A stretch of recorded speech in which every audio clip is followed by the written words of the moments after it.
সম্মানকদের কেউ একজন বলেছে যে 5 তারিখের আগে নাকি কোনো সময় আমাদের সেক্রেটারি জেনারেলের কাছে তারা গিয়েছিল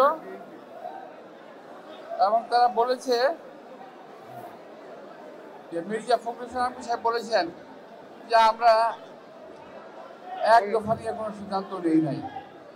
আসলে আমরা 17 বছর রাস্তায় আন্দোলন করেছি, মিছিল মিটিং করেছি। এই ঢাকা মেডিকেল হসপিটালে লাশের স্তূপ পড়ে গেছে, লাশের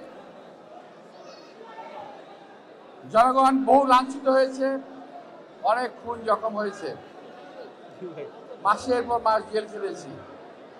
একটাই দফা ছিল আমাদের, একটা দফা ছিল, সেটা কি? শেখ হাসিনার পতনের আন্দোলন। মুখ ফুটে বলার কোনো প্রয়োজন নাই, আমরা বারবার বলেছি শেখ হাসিনার পতনের কথা। আর সমন্বয়ক ভাইরা কিংবা কিছু নির্বোধ বালক বলে বেড়ায় যে আমরা নাকি এক দফা আন্দোলন করতে চাই নাই। সামনে নির্বাচন নিয়ে বহু কথা শুনছি, কেউ বলতে হবে, কেউ বলতে হবে না। আমরা কোনো কিছু বিশ্বাস করি না, আমরা বুঝতে চাই, আমরা বিশ্বাস করতে চাই।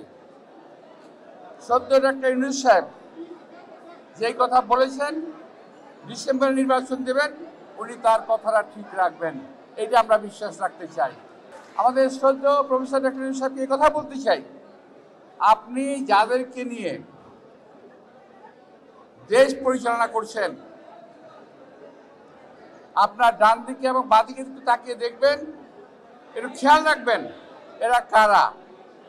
আপনার সামনে এবং পিছনে যারা আপনাকে পরামর্শ দিচ্ছে এরা কারা, এদের সঙ্গে জনগণের কোনো সম্পর্ক আছে কিনা এটা একটু খেয়াল রাখবেন।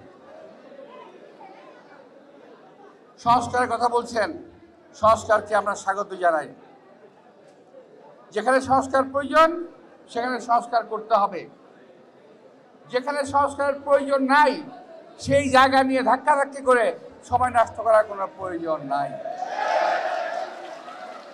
দ্রুততম সময় নির্বাচনের কথা আমরা বলছি, একই সময়ে দ্রুততম সময়ে নির্বাচন নয়, সংস্কারের কথা আমরা বলছি।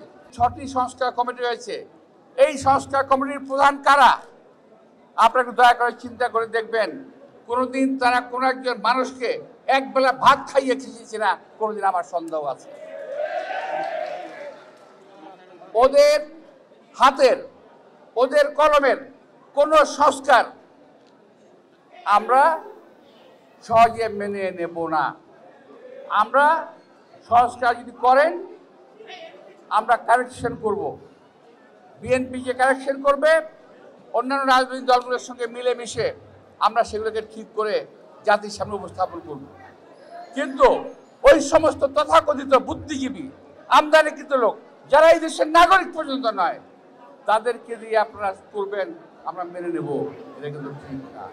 আমি গতকাল যেটা দেখলাম, আজকেও যেটা দেখলাম, কিছু কাগজপত্র হাতে কাছে আসছে, তো ওরা দেখার পরে পড়ার পরে মাথাটা খারাপ হয়ে গেছে। এই দেশের সাধারণ মানুষের হাতে আর কোনো ক্ষমতা থাকবে না। এই দেশের সাধারণ মানুষ ভোট দেয়, একজন এমপিকে, এমপি মন্ত্রী হয়, ক্যাবিনেট ফর্ম করে, সংসদ দেশ চালায়। যা দেখলাম ওনাদের সংস্কারের মধ্যে, ওইখানে রাজনীতিবিদদের কোনো দাম নাই। যারা ভিক্ষুককে একটা পয়সা ভিক্ষা দিতে জানে না এমন সমস্ত লোকজনকে এনে ওখানে বসানোর চেষ্টা করা হচ্ছে। বিনা ভোটে এই দেশে মানুষকে পরিচালিত করার চেষ্টা করা হচ্ছে, এমন কিছু আমি দেখেছি। আমার দেখা ভুলও হতে পারে, কিন্তু যদি থাকে দয়া করে ওই ধরনের অপকর্ম অপকীর্তি করতে যাবেন না। দেশটা বহুদিন পর ডক্টর প্রফেসর ইউনূস সাহেবের কল্যাণে দেশের মানুষের কষ্টে শান্তির মুখ দেখেছে। দয়া করে দেশকে আর অশান্তির দিকে ঠেলে দেবেন না। কয়েকজন তথাকথিত বুদ্ধিজীবীর পরামর্শে দেশটাকে কখনোই আর অশান্তির দিকে ঠেলে দিবেন না। আমরা শান্তি চাই। এই দেশে মানুষ বহু জেল জুলুম সহ্য করেছে,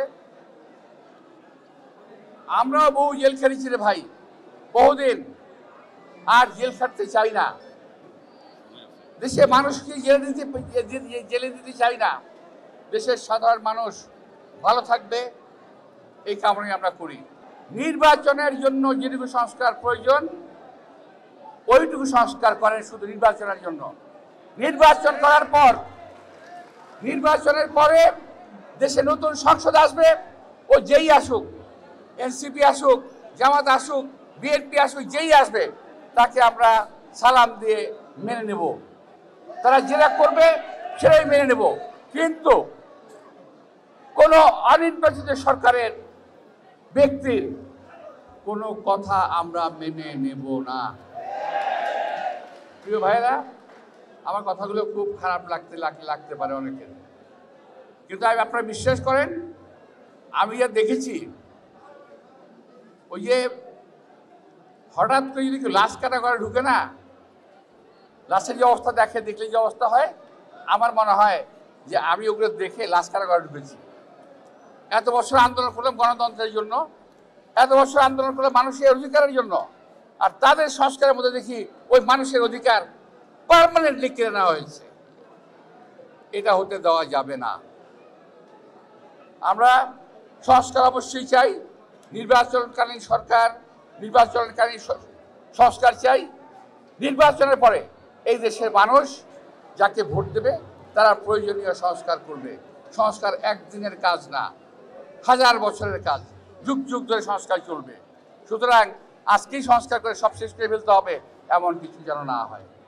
আমি একজন দেশপ্রেমিক একজন লোক ভাই, সুতরাং দেশের বিরুদ্ধে যদি কিছু যায়, দেশের বিরুদ্ধে যদি কোনো কিছু হয়, ওগুলো আমাদের নজরে পড়ে, সুতরাং আমাদের খারাপ লাগে। আর যারা সংস্কার কাজ করছেন করেন, দেশের মানুষের দিকে তাকায় করেন, নিজের দিকে তাকায় করবেন না, নিজের পরিবারের দিকে তাকায় করবেন না।